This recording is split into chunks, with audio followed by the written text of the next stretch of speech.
The year was 2016, the month of August. One day, suddenly, Shanaz called me. As soon as I received the call, I heard her terrified voice from the other side. I quickly asked, "What happened?" She slowly began to speak. Suddenly, the electricity in the village went out. Everything was pitch dark. Somehow, managing to find my way, I reached the rickshaw stand. But surprisingly, there wasn't a single rickshaw. Although I hadn't visited my uncle's house for 4 years, I still remembered that rickshaws usually stayed there until 8 p.m. Maybe because of the storm and rain, there were none. Thinking this, I decided to wait in the rest shed until the rain stopped. Meanwhile, my phone battery had also died. I couldn't think of what to do. Just then, suddenly a cough sound. Startled, I turned back. In the thick darkness, I could barely make out a rickshaw puller standing there. He slowly came closer. By then, the storm had stopped. All around, a heavy, eerie silence. It felt as if the entire area was covered by something strange. Before I could say anything, the rickshaw puller spoke in a thin, eerie voice. "Where are you going, child?" "To Mia Sahib's house. Let me mention here, Bashir Mia is my uncle." I was about to say something in surprise, but before I could, he gave a faint smile and said, "Child, I know you. When you used to visit your uncle's house, I've taken you many times. Bashir Mia Sahib knows me very well. Seeing this storm and rain today, he sent me to bring you." My mind was heavy, lost in thoughts. Without thinking further, I got on the rickshaw. There was no light on the rickshaw, yet the puller was driving it at an incredible speed. But I had no awareness of it at that moment.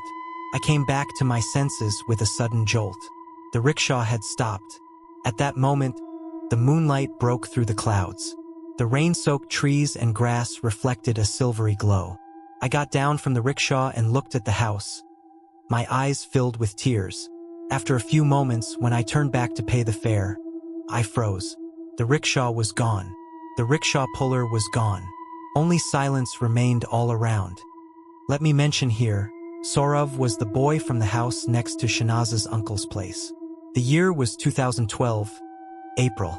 After her HSC exams, Shanaz went to her uncle's house for a few days. By coincidence, at that same time, Saurav had also returned home after completing his engineering degree. Although they knew each other a little from childhood, their relationship took a different turn at that time. Seeing Shanaz, glowing in the colors of youth, the handsome and well-built Saurav became mesmerized. Slowly, love grew between them. That love gradually became deeper and deeper. A small bud turned into a fully blossomed rose of love. They decided they would get married, but their families became an obstacle. Shanaz was no longer allowed to visit her uncle's house, and Saurav, under pressure, he was forced to forget her. Eventually, he married someone else. On the other hand, Shanaz could not bear the pain. Like a fallen flower, she slowly began to wither from within. Nothing could hold her interest anymore. Her beauty, her liveliness, everything seemed to fade away. In a soft voice, Shanaz continued, "The year 2015, August. 3 years had passed. Trying to forget the past, I kept myself busy working in an NGO. One afternoon, I received a call from my cousin, Shabana. As soon as I answered, my chest trembled. Saurav had committed suicide, unable to bear the conflicts in his married life. He had also left a suicide note. In it, he apologized to his family, and at the end, he wrote that he still could not forget me, and if there is any life after death, then even after dying, he will wait there for me." The year 2016, August. For my grandmother's operation, my uncle and aunt took her to Vellore. Since my cousin would be alone at home, my uncle asked me to stay at their house in Palash for a few weeks. After 4 years, I stepped again on the soil of Palash, with a long sigh and a heart full of pain. It felt as if Palash, too, sighed upon seeing me. Just then, the autumn storm began to rise. Along with it, the rain began to pour down as if it had been counting days all this time just waiting for me. Although it was around 5 p.m., the intensity of the storm had made the bus stop eerily silent. There were almost no people around. Perhaps I still hadn't sensed any sign or hint of the ominous events that were about to unfold within the next few hours. Events whose beginning had already occurred in a supernatural way just moments earlier. When I turned back and didn't see the rickshaw puller, I felt a bit surprised. Maybe the incident could have ended right there. But it felt as if some unseen supernatural force was waiting to bring even more terrifying moments for me. Something I couldn't realize at that time. I didn't tell my cousin about the rickshaw incident. After dinner, I went to sleep. Whenever I stayed at my uncle's house, I used to sleep in that same room. The window of that room directly faced Sorov's house terrace. Through that window, we had spent hours talking to each other. I stood by the window for a while. Then, with a deep sigh, I closed it and lay down. Suddenly, my sleep broke with the sound of glass shattering. Terrified, I jolted awake. Rubbing my eyes, I was shocked to see. The window was open. Broken glass pieces were glistening in the faint moonlight coming through, and an icy, bone-chilling wind was rushing into the room. Although it was autumn, I couldn't understand the reason for such cold. Before I could even process it, fear gripped me. The dim bulb in the room suddenly burst, and in the pale moonlight coming through the window, what I saw, I couldn't believe my own eyes. A horrific shadowy figure, grotesque and terrifying, was crawling upside down along the wall. Slowly, it climbed up to the ceiling and then hung from the fan. I tried to scream loudly, but it felt like some supernatural force had locked my throat. No sound came out. Though I consider myself brave, I could feel that freezing cold consuming me. My entire body was drenched in sweat, as if I had just bathed. Every hair on my body stood on end. The room filled with a disgusting, sharp smell, a mixture of burnt flesh and burnt wood, making it hard to breathe. Meanwhile, that shadowy figure slowly transformed, still hanging, into the form of Sorov. Then, in a harsh, thin voice, it spoke. "I have been waiting for you all this time. I couldn't leave without you. Today, after so long, I have found you. Today, I will take you to my world. There is no one there. No one will separate us." In a trembling, broken voice, I tried to say, "That's not Posse." Before I could finish, Sorov became furious. A violent whirlwind formed inside the room. All the furniture began to spin and float around. And amidst it, a single harsh voice echoed again and again. "I will take you with me? Come, come," I said. After that, I don't remember when I lost consciousness. I regained my senses in the morning, as water was being sprinkled on me. Opening my eyes, I saw I was lying on the floor in a disheveled state. My cousin and the housemaid were standing beside me. Before I could dismiss it as a dream, I noticed the entire room was in chaos, furniture scattered everywhere.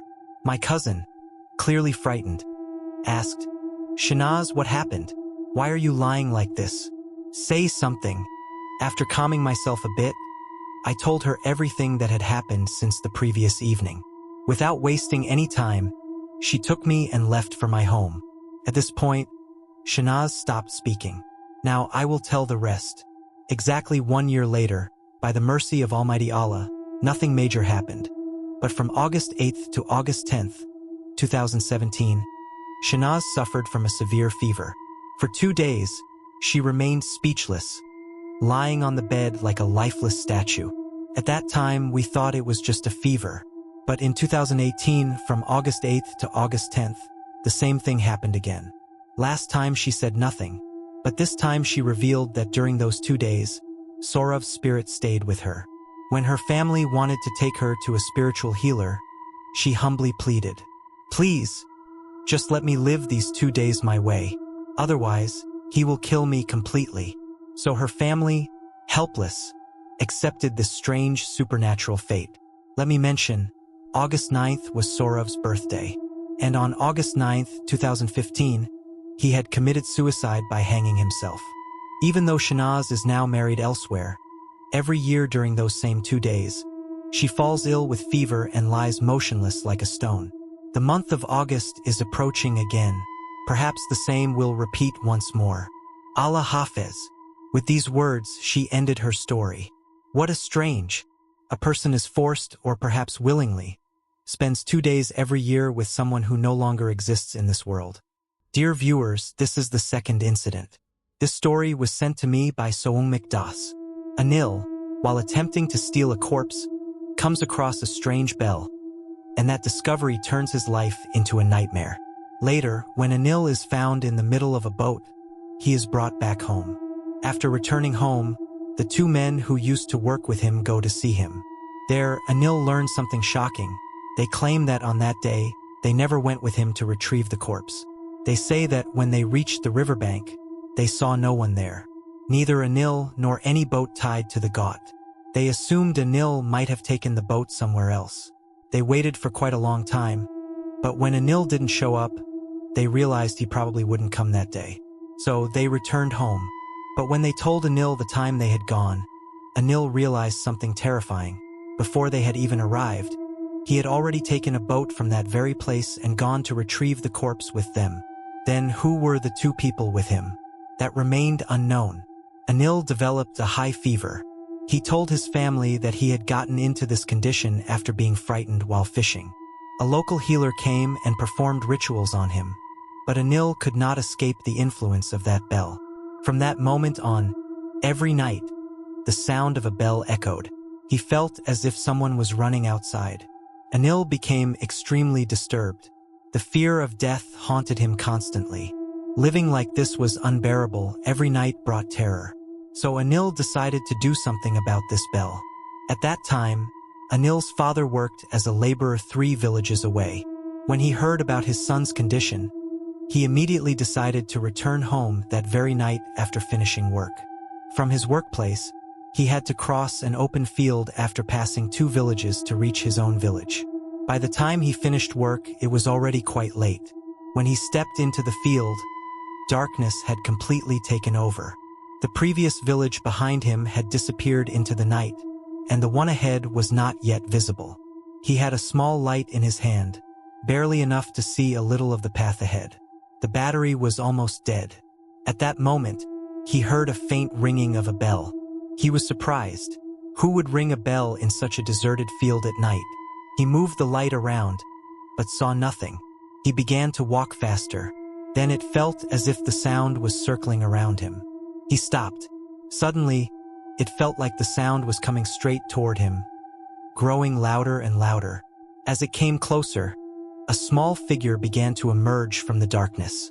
Soon he saw a dwarf-like man, barely 3 feet tall, walking toward him while ringing a bell. He was dressed in a pure white dhoti, and a sacred thread hung from his neck. The dwarf walked past him, ringing the bell. Anil's father was confused. Where did this man come from at such a late hour? What was he doing here in this empty field, ringing a bell? Thinking all this, he resumed walking. After some distance, the bell rang again, this time from behind. Again, the sound grew louder as it approached. Suddenly, the dwarf passed him once more, from behind to the front. Now, Anil's father walked even faster. But no matter how fast he walked, he couldn't outrun or match the pace of the dwarf. The dwarf now kept a fixed distance ahead. Irritated, he pointed his light at him and shouted, "Hey, who are you? Why are you doing this to me at this hour?" The dwarf stopped. Seeing this, Anil's father also stopped. The dwarf slowly turned around and stepped closer. Then, in a serious tone, he said, "Be careful, all of you. A great mistake has been made. A very great mistake. Powerful force has returned. Can you face it? The bell has returned. The bell has returned. The bell has returned." Saying this, he turned and disappeared into the darkness. Anil's father couldn't understand anything. He thought perhaps a madman had appeared in the village after his long absence. Not giving it much importance, he went home. After dinner, he lay down to sleep. He was exhausted from walking so far. Suddenly, he woke up to a faint sound.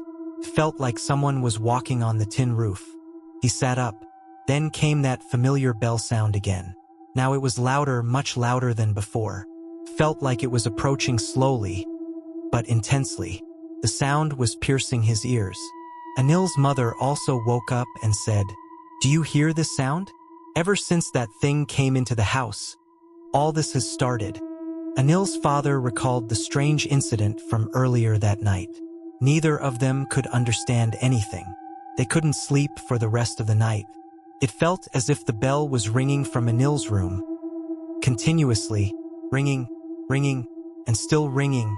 In the morning, Anil's father went in front of Anil's room. Calling him, he said, "What has happened to you? You kept ringing that bell all night. It was impossible to sleep." Anil then revealed everything to his father. However, he did not mention the corpse-stealing incident. Instead, he said that he had found the bell by the riverside while fishing. After hearing everything, the two of them began searching for someone who could save them from this danger. For several days, they kept looking, while at the same time the torment in their house continued. After about 5 days, they finally found a man who dealt with such matters. They decided that very evening they would take the bell to him. No matter what, they had to get rid of this problem. In the afternoon, both of them got ready and went to the man. Anil carried the bell in a bag. After reaching him, Anil handed over the bag and explained everything. The man reassured them, saying he would solve the problem. He kept the bell with him and told them to return when he called.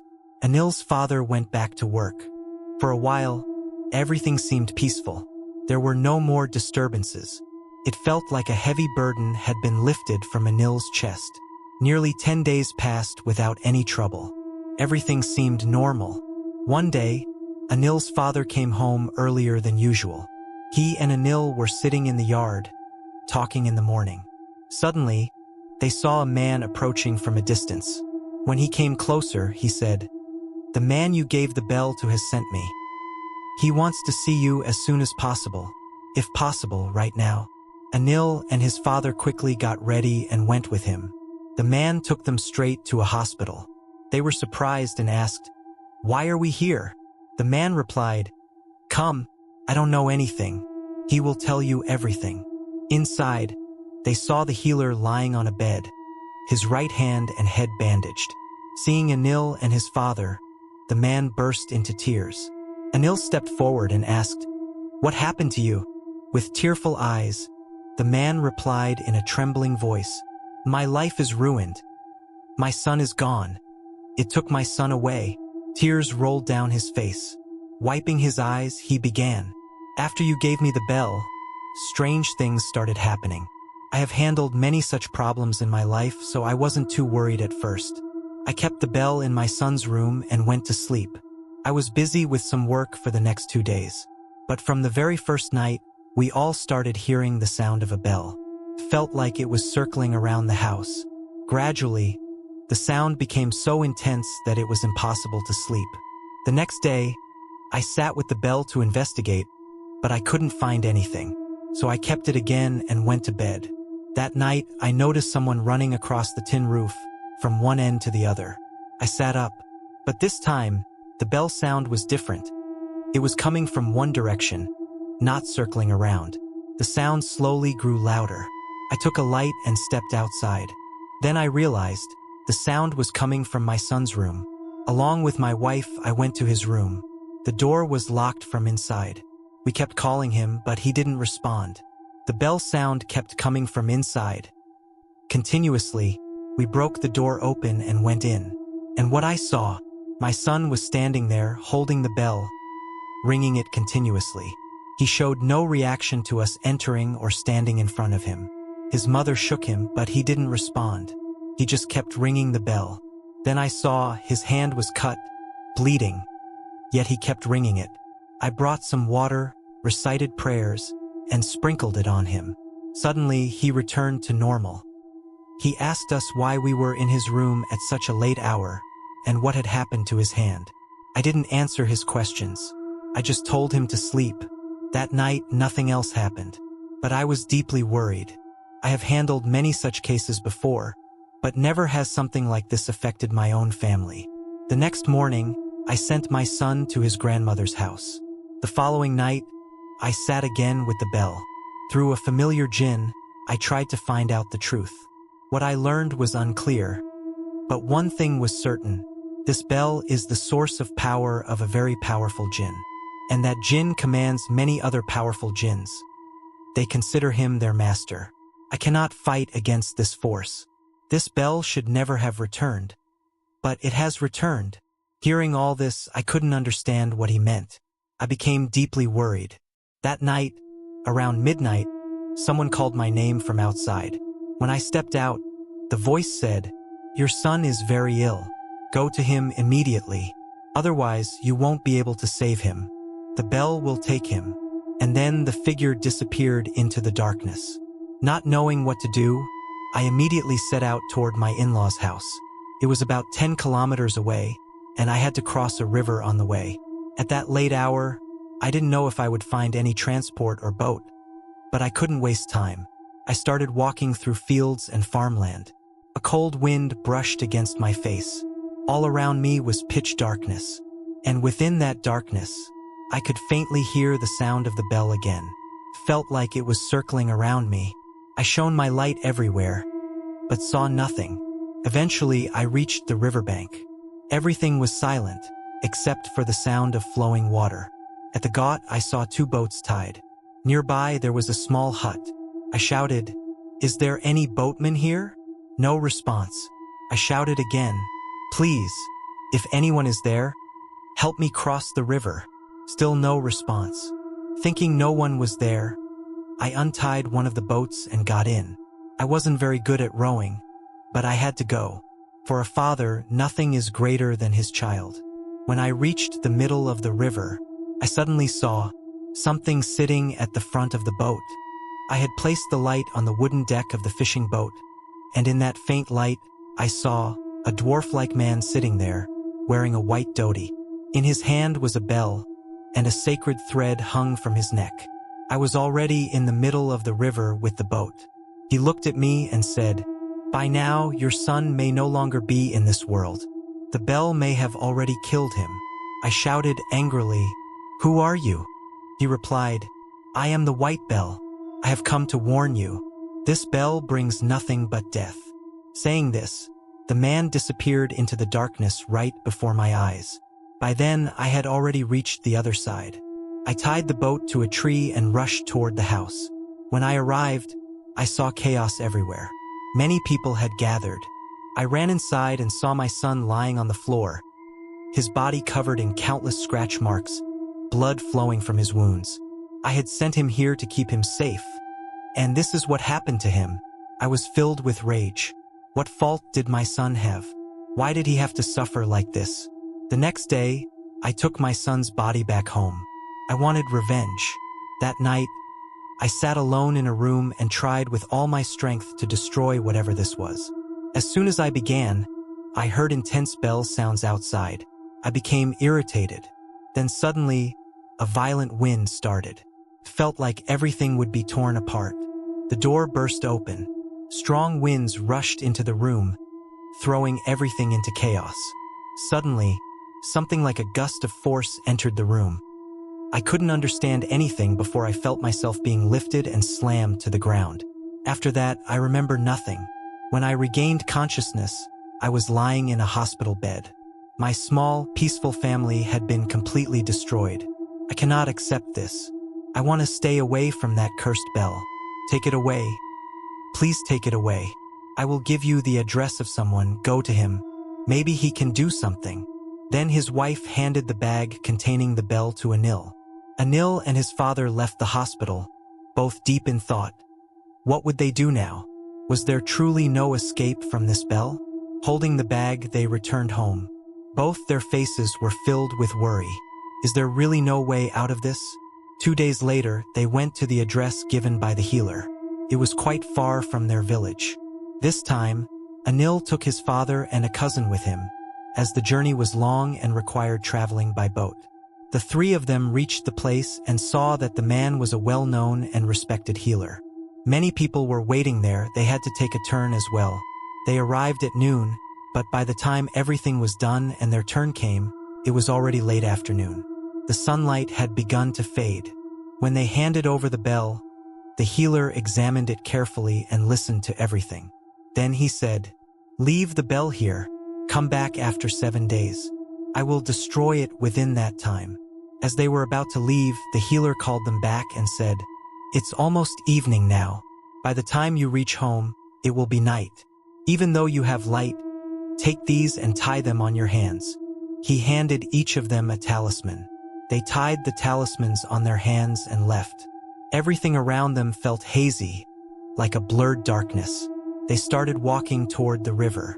By the time they reached the riverbank, darkness had almost taken over, though the moon had begun to rise. In its light, the river shimmered. They got into the boat.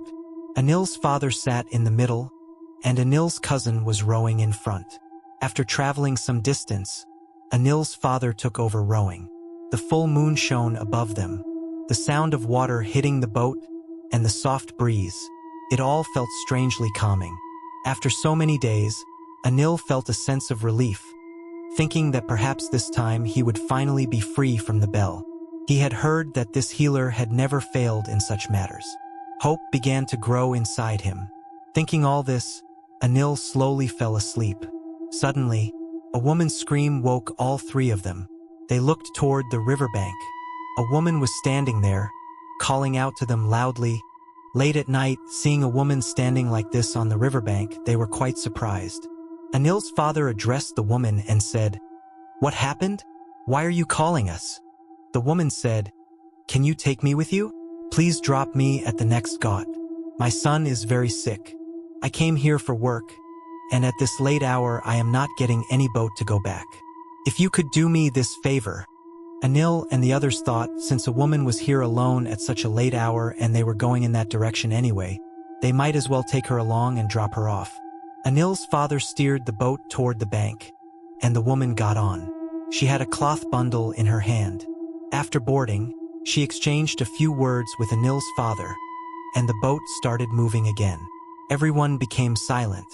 There was nothing but the sound of the surroundings, an unusual stillness everywhere. The woman sat on one side of the boat, dipping a few fingers of her right hand into the water. Suddenly, Anil's cousin shouted, "Uncle, what is that floating ahead?"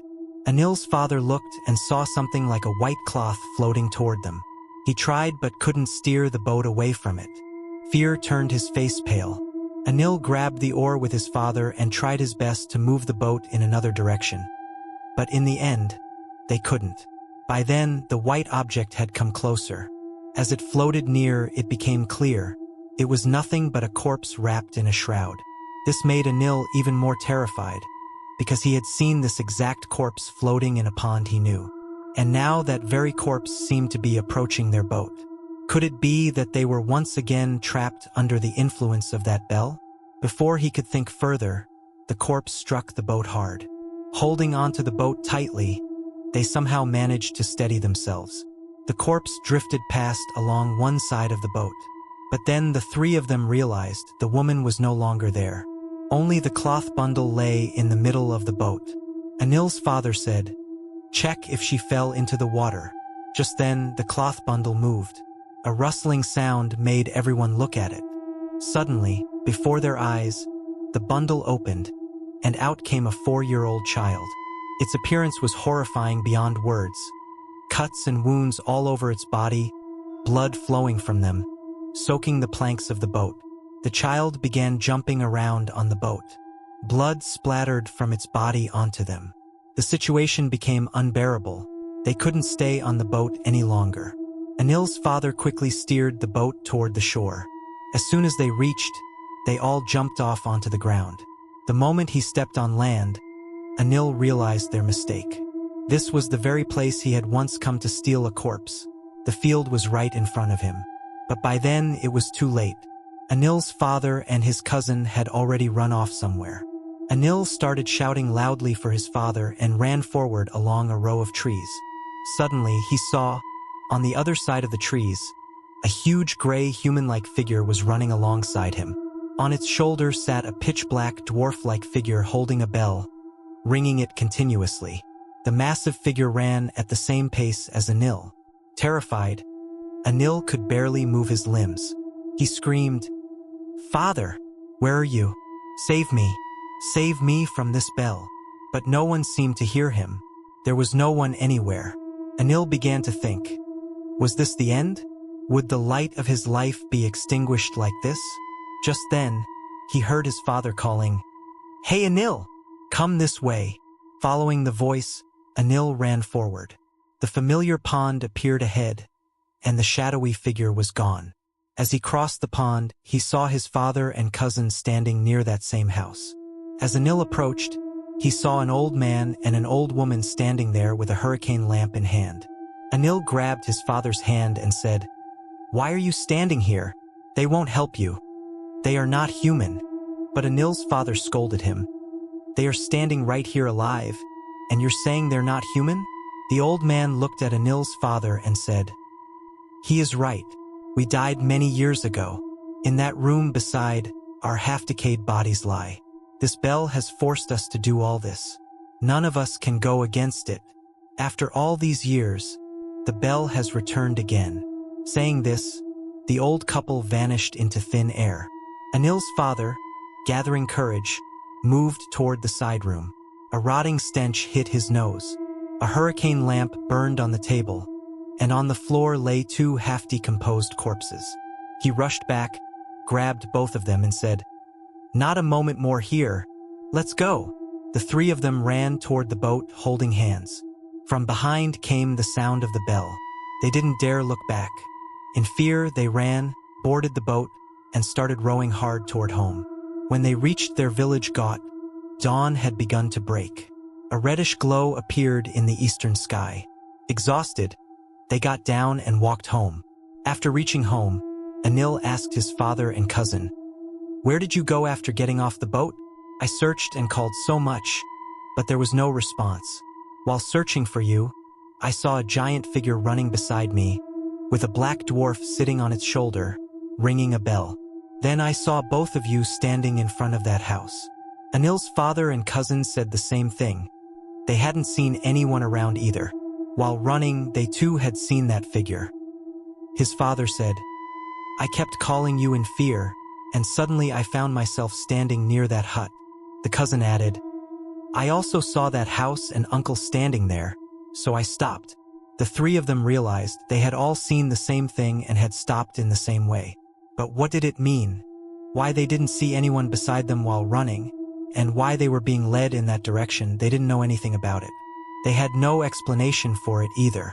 For about 5 days after that, there were no more problems. Everything was normal.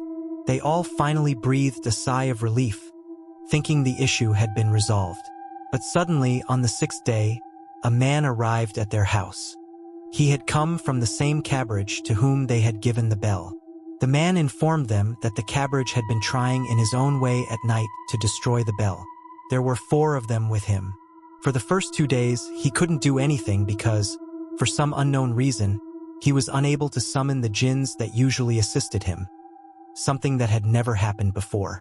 Then, the previous night, he managed to summon one. The 3 of them were with him. Suddenly, a strong wind started blowing outside, and from all around came the sound of the bell. The cabbage stepped out of the room, and they followed him immediately. They saw a huge black figure running around their house, and on its shoulder sat a pitch-black small dwarf-like being, continuously ringing a bell. He told them to go back inside while he himself chased the figure. About 10 minutes passed. Then everything outside went completely silent, as if nothing existed. When they came out, they saw no one, neither the cabbage nor the figure. Taking lights, they went out searching for him. After searching for a long time, they found him lying in a muddy field. When they went closer, they saw his entire body was covered in mud, as if he had struggled with something. He didn't have the strength to stand up. He said he wouldn't be able to do this work and had sent the bell back. Saying this, the man handed the bag to Anil and said, "See if you can do something about it." Then he left. Anil stared at the bag. Was there truly no escape from the bell except death? They began to live again with the same old problems. But this time, along with everything, that figure and the black dwarf also became part of their experience. Around the house, they could hear the sound of the bell ringing as if something was circling them. A few days later, one of Anil's relatives came to their house. After hearing everything, he told Anil and his father that he knew someone, a Kapalik who lived near a cremation ground close to his house. The Kapalik had been there for many years, didn't talk to anyone, and kept no contact. Maybe he could solve the problem. The next day, they took the bell to that Kapalik. As soon as the Kapalik saw the bell, he became terrified and said, "Take this away immediately. Don't bring this to me.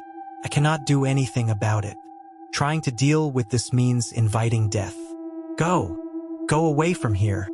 Almost in tears, Anil and his father sat before him and pleaded, "Please give us a solution.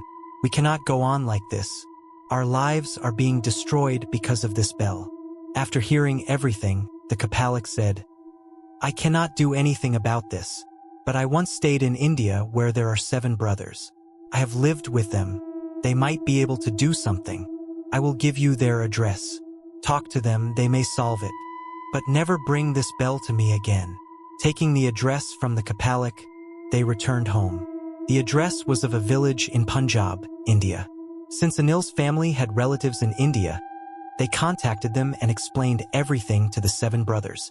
The brothers said they would come to solve the problem. After a few days, the 7 brothers arrived at Anil's house. Seeing the bell, they said, "Tonight, we will deal with this." They told Anil what items would be needed for the ritual, and he arranged everything accordingly. They also instructed that no one from the house should come outside during the ritual, not even look outside, no matter what happened. Around 10 p.m., the 7 of them began their work in the courtyard. Everyone else locked the doors and windows and stayed inside. After about 30 minutes, Anil and the others heard strong winds outside. It had turned into a storm. Under the force of the storm, branches and trees around the house seemed to be breaking and falling. This chaos continued for about an hour. Then suddenly, everything became completely silent. Someone called from outside, "Everyone, come out." When they came out, the brothers said, "There is nothing to fear anymore. All problems are over." However, one of the 7 brothers had his hand broken by a falling tree branch. Around the house, many broken branches and trees lay scattered. They said, "Nothing more tonight. We will talk in the morning." The next morning, they gathered everyone together. Then one of them began speaking to Anil's father. "He actually lied to you. He didn't go there for fishing, nothing like that happened. In reality, he used to steal corpses, and that's where all of this began." Everyone in the house looked at Anil. Anil lowered his head and admitted it. The man began speaking again, "This bell that you see." He lifted it up, and everyone was shocked, because now there were 2 bells joined together, whereas before there had been only one. This bell was once given by a leader of jinns to his 2 favorite jinns. The 2 who received it were brothers.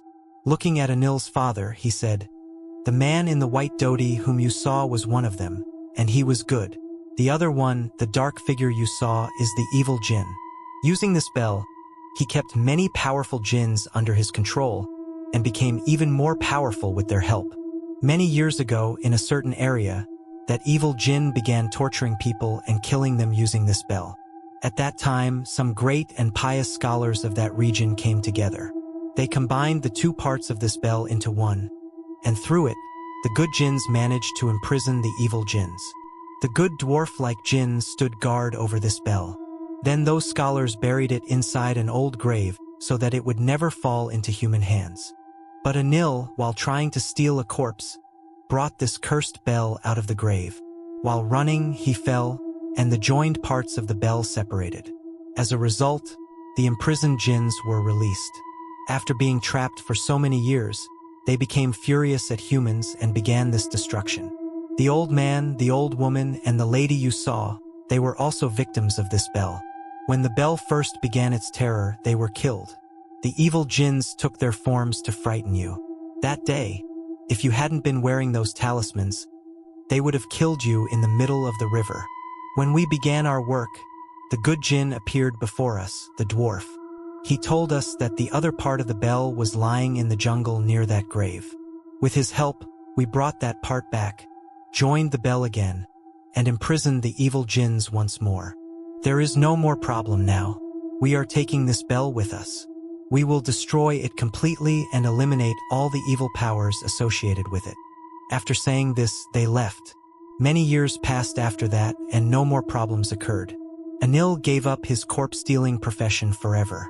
After a long time, he went back to that field where he had once seen the pond and the hut while stealing a corpse. But surprisingly, in broad daylight, he couldn't find even a trace of any pond or hut. However, after that incident, Anil began to weaken, and even now he remains somewhat physically ill. Though there are no more problems with the bell, a fear still haunts him. What if the bell somehow returns again? Will his life once more become unbearable like before? Will death again bring an end to the torment of the bell? Even now, Anil cannot sleep properly at night. It feels as though the bell might return at any moment, bringing death with it. This was the story of the bell, a truly remarkable tale.